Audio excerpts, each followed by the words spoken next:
आहा, सेक्स शब्द देखते ही आपने क्लिक मार दिया ना ये वीडियो पे। Sexual video, sexual info, sexual भैया लेके आए हैं हमारे नई सीरीज फैशन भैया रिटर्न्स का ये लेटेस्ट वीडियो। मैंने सोचा 2022 में फैशन की इंफॉर्मेशन रीडन होनी चाहिए, ग्रूमिंग की इंफॉर्मेशन भी रीडन होनी चाहिए। काफी सारे मस्त वीडियोस रिलीज किए हैं इसी सीरीज के, पर इस वीडियो में सबसे कड़क इंफॉर्मेशन होगी, क्योंकि ऐसी एडवाइस आपके पिताजी भी आपको नहीं देंगे, आपकी माताजी भी आपको नहीं देगी। पर ऐसी एडवाइस आपको कौन देगा? मैं दूंगा, भाई हूं ना मैं तेरा। चलो सेक्सुअल हाइजीन की बातें करते हैं। सेक्सुअल हाइजीन मतलब आपकी डिंग डोंग की हेल्थ, आपकी सेक्स के तैयार होने के लिए तैयारी। Ding dong health tip number 1 दोस्तों, erection strength reduces with age. हाँ जी, अगर आपको यह लग रहा है कि यार मैं तो दिन में 2 बार हिलाता हूं और कुछ नहीं होता, दैट्स जस्ट फॉर नाउ, क्योंकि आपके हार्मोनल लेवल्स इतने ज्यादा हैं। एज के साथ ना आपके hormonal levels, specially testosterone, human growth hormone की सिक्रीशन थोड़ी सी कम हो जाती है। उसके साथ साथ आपकी डिंग डोंग की मजबूती हल्के हल्के से कम हो जाती है। अगर आपको मजबूती मेंटेन करके रखना है, टेस्ट लेवल्स मेंटेन करके रखने हैं, ऑब्वियसली आपको हेल्थ के बारे में सीखना ही होगा। पर नहीं ना, स्मोकिंग भी करनी है, दारू भी पीना है, जंक फूड भी खाना है, और फिर डिंग डोंग की हेल्थ को क्या होगा? डिंग डोंग ऐसे नहीं रहेगा, डिंग डोंग ऐसे हो जाएगा। बेसिकली अगर डिंग डोंग को लॉन्ग टर्म में कड़क रखना है, 30 साल की उम्र के बाद भी, 40 साल की उम्र के बाद भी, या तो आपको स्टेरॉइड्स करने पड़ेंगे, मत कीजिए, या तो आपको हेल्थ पर फोकस करना पड़ेगा। योगा करी, पूरी हेल्थ, पूरे इम्यून सिस्टम को एक एक्सरसाइज मिल जाती है। Learn basics of yoga, it's a very important exercise. Second point, definitely थोड़ी सी स्ट्रेंथ ट्रेनिंग कीजिए, उसके साथ साथ cardio, sport, dance, running, swimming जो भी कर लीजिए। बट मोस्ट इंपॉर्टेंटली स्मोकिंग से दूर रहिए, definitely affects your erection strength in the long term. Binge drinking में ना घुसिए, वही बेहतर रहेगा आपके लिए। और फाइनली दोस्तों, जितना हो सके सात्विक खाना खाइए, जितना हो सके अपने प्रोटीन रिक्वायरमेंट को मीट कीजिए। बहुत बेसिक पॉइंट्स हैं, हेल्थ भी मस्त रहेगी, आपकी बॉडी भी सेक्सी दिखेगी, और डिंग डोंग आपकी बॉडी का सबसे सेक्सी हिस्सा बन के रहेगा 50 साल 60 साल की उम्र तक भी। अगर बुढ़ापे में भी आपको तगड़ा रहना है तो प्लीज अब अपनी हेल्थ पर फोकस कीजिए। Sexual health point number 2। Okay, point number 2 मैं ज्यादा इलैबोरेट नहीं करूंगा इस चीज पे, ये मैं खुद के एक्सपीरियंस से बात कर रहा हूं, मेरे दोस्तों के एक्सपीरियंस से बात कर रहा हूं। And honestly a lot of sexual health is based on bro experience. देखो, इसके पीछे ज्यादा साइंटिफिक स्टडीज नहीं है। इसका ये मतलब नहीं कि this is scientifically unproven. The entire world of yoga does talk about semen retention and NoFap. NoFap के बारे में ज्यादा बात नहीं करूंगा, पर ये डेफिनेटली कहूंगा कि NoFap positively affects your sex life. If you abstain from watching porn, if you abstain from masturbating regularly, then you will be able to pleasure your partner more. क्यों? क्योंकि डिंग डोंग कड़क हो जाता है। Obviously ना, अगर आपने 3, 4, 5 दिन तक masturbate नहीं किया तो क्या होता है आपकी बॉडी में? आप ही बताओ। देखो दोस्तों, the best sex is where both partners have fun. और अक्सर ना लड़कों के लिए fun in sex is basically but लड़कियों के लिए I feel you have to be a giver in bed. Great sex is where both partners are givers, याद रखिए। पर ये सेक्स 101 वीडियो नहीं है, इसलिए मैं बहुत बेसिक पॉइंट आपको याद दिलवाऊंगा। NoFap will affect your sex life positively. अगर नोफैप के कुछ गलत साइकोलॉजिकल इफेक्ट्स नहीं हो रहे ना आप पे, अगर बहुत ज्यादा फ्रस्ट्रेट हो रहे हो नोफैप की वजह से, तो नोफैप मत कीजिए। अगर मेडिटेट कर रहे हो नोफैप के साथ, अगर आपको फायदे मिल रहे हैं, अगर एक्सपीरियंशियली खुद के एक्सपीरियंस के अनुसार आपको फायदे मिल रहे हैं, तो करो, क्योंकि आपके पार्टनर को भी बहुत मजा आएगा। ओके, पॉइंट नंबर 3, इरेक्शंस की बातें अब बंद करेंगे। अब हम बात करेंगे प्यूबिक हेयर के बारे में। प्यूबिक हेयर यानी कि आपका काला मैगी, यानी कि आपके इतना मुस्कुरा रहे हो ये वीडियो देखते हुए ना, ठीक है, कोई नहीं, भैया आपको बताएगा प्यूबिक हेयर हाइजीन के बारे में। प्यूबिक हेयर की लेंथ होनी चाहिए छोटू सी।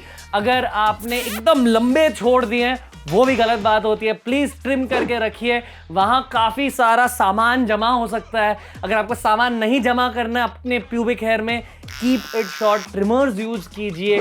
उसके साथ साथ ये याद रखिए कि असली मर्द कभी अपने प्यूबिक हेयर को पूरे तरीके से निकालते नहीं, that is against male grooming 101। आपको नीचे हाथी का चेहरा नहीं दिखाना है उन्हें, आपको well groomed pubic hair maintain करके रखने हैं। That's all I will say. एकदम क्लीन शेव भी नहीं होना चाहिए वहां, और एकदम वाली वाइब भी नहीं होनी चाहिए। बेसिकली शॉर्ट क्रॉप, जैसे आर्मी में यहाँ के बाल होते हैं ना, वैसे वहां भी ऐसे एकदम बज कट होनी चाहिए आपके गोटों पे। और आई बात बॉल शेविंग की, अक्सर ना काफी सारे बंदे अपने टीनेज में जो मुंह का रेजर होता है ना, उसी को अपने गोटों पर यूज कर देते हैं। यार खुद को बहुत ज्यादा इंजर कर सकते हो, क्योंकि वहां ब्लड फ्लो बहुत ज्यादा होता है। छोटी सी कट भी हो गई ना, खून की बारिश हो जाएगी वहां। चाहिए ऐसा? अगर आपको अपने गोटों को शेव करना है, आइडियली यूज अ ट्रिमर। पर ट्रिमर में भी वो जो क्या बोलते हैं उसे, सप्लीमेंट्री पीसेस होते हैं ना, प्लास्टिक के टुकड़े होते हैं जो आप ट्रिमर पे डाल सकते हो, वो यूज करके ट्रिमर को यूज कीजिए। अगर आपने वो सिर्फ लोखंड वाला कटर यूज किया ना अपने ट्रिमर का, तो good luck bro. Next point बहुत ही सिंपल है। जिस तरह से हमने प्यूबिक हेयर के बारे में बातें करी, उसी तरह आपके बदन पर अलग अलग हिस्सों पर अजीब तरह के बाल उग सकते हैं, जैसे कि कानों पर, जैसे कि बैक पर, जैसे कि निपल्स के आसपास। कीपिंग दैट इन माइंड, इन अजीब जगहों पर शेव कीजिए। It's a part of basic male grooming. उसके साथ साथ एक और चीज याद कीजिए, थोड़ा सा ग्राफिक होने वाला है। रिमेंबर, आपके बम के अंदर भी बाल उगते हैं। उसके साथ साथ आपके गोटो और आपके बम के बीच जो एरिया होती है उसे कहते हैं टेंट। टेंट पर भी कुछ बंदों को बाल होते हैं, तो टेंट को और बम के अंदर के बालों को भी ट्रिमर के साथ शेव कीजिए। खुद का टेंट देख रहे हो? क्यों देख रहे हो? बस सुनिए ना, भैया की बातें सुनिए। सब ये देखना वेखना बाद में कीजिए। आज नया शब्द सीख लिया आपने, टेंट। अगला पॉइंट सेक्सुअल हाइजीन को लेके बहुत सिंपल है। प्रोटेक्शन यूज कीजिए, कंडोम निरोध यूज कीजिए। एक पैकेट निरोध देना, मुझे भी वही देना। क्योंकि आजकल जमाना आ चुका है एसटीडीज का, सेक्सुअली ट्रांसमिटेड डिजीज। एक दिन आपने सेक्स कर लिया, अगले दिन उठ के आपने नीचे देखा तो खुजली हो रही है, लाल रैश निकल के आ गए हैं, छोटे छोटे ऐसे वोल्केनो निकल रहे हैं जहां से पीला पानी निकल रहा है। क्या हो गया आपके गोटों को? आपको एसटीडी हो गया। अगर एसटीडी की सिचुएशन से खुद को बचाना है, कॉन्डोम यूज कीजिए। उसके साथ साथ ध्यान से सेक्स कीजिए, कैजुअल सेक्स में ज्यादा मत घुसिए। अगर आपको सेक्स करना भी है, just be careful bro. Condom आपके का रखवाला होता है। महाराज, आप नाम लेने में इतना शर्मा रहे हैं, तो इसका इस्तेमाल कैसे करेंगे? अगर आपको प्यूबिक एरिया के वोल्केनोज नहीं चाहिए एवं एसटीडीज नहीं चाहिए, तो खुद के को रक्षा दीजिए। मेरे शहजादे के लिए शेरवानियां दिखाओ। हाँ, मुझे पता है बहुत सारे बंदों को ना condom less sex, raw sex अच्छा लगता है, क्योंकि फीलिंग ज्यादा मिलती है ना। ठीक है, वो फीलिंग को लेते लेते ना फोड़े भी ले लो साथ में, ठीक है, फंगस भी ले लो साथ में, बदबूदार खुजली भी ले लो साथ। नहीं, सेक्स के पीछे भागते रहो, और वो भी अनप्रोटेक्टेड सेक्स के पीछे भागते रहो। जब आपको एसटीडीज होंगे ना, जब खुजली, पागलों जैसी खुजली होगी ना, फिर समझ में आएगा साले। बहुत मजा आ रहा है वीडियो बनाते हुए। नेक्स्ट पॉइंट वेरी सिंपल, बहुत भैया वाला पॉइंट है, क्योंकि कोई आपको ऐसी बातें समझाएगा नहीं। अगर आपने नहा लिया है, आपके गोटों पर होता है मॉइस्चर, यानी कि थोड़ी वो वेट वाली फीलिंग, और मॉइस्चर दूर करने के लिए टॉवल से अच्छे से अपने गोटों को पोंछो, ठीक है, और फिर चड्डी पे। अगर आपने गीलों गोटों को चड्डी में डाला तो खुजली भी होगी, रैशेस भी हो सकते हैं, फ्लेकी फंगस भी हो सकता है। चाहिए फ्लेकी फंगस? नहीं ना। बेसिक रूल्स होते हैं, पोंछ के चड्डी पहनो। और अगर आपको चाहिए, जैसे अगर आपको बहुत ज्यादा पसीना होता है और आपके गोटों की स्किन यहाँ वहां चिपकती है, तो थोड़ा सा हल्का सा पाउडर डाल दीजिए। Don't go with a strong talcum powder. मेरे बहुत सारे दोस्त बेबी पाउडर का इस्तेमाल करते हैं। You can go with something like that, ideally not every day.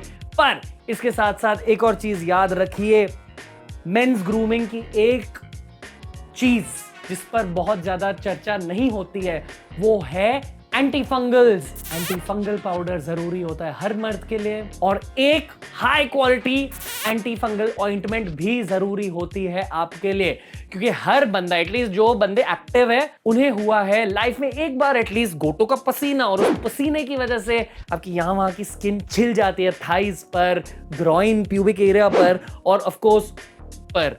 इसलिए आपको याद रखना चाहिए, आपके ग्रूमिंग किट में होना चाहिए एक एंटी फंगल पाउडर और एक anti fungal cream for difficult times brother. But brother, it's also about basic hygiene. Clean your balls up. Okay, video का एंड हो चुका है। सेक्स का वीडियो तो पूरा देख लिया ना। फैशन के वीडियोस देखोगे तो प्लीज यहां क्लिक कीजिए। Last point, maintain room hygiene. जितना ज्यादा साफ आपका बिस्तर होगा, जितना ज्यादा साफ आपका रूम होगा, उतना ही ज्यादा हाइजीनिक आपका शरीर बनते जाएगा। बिकॉज इवन हाइजीन कॉम्पाउंड 2022 है। फैशन भैया रिटर्न्स इज बैक। फैशन भैया इज बैक। वैल्यू गेन कीजिए लौड़ू।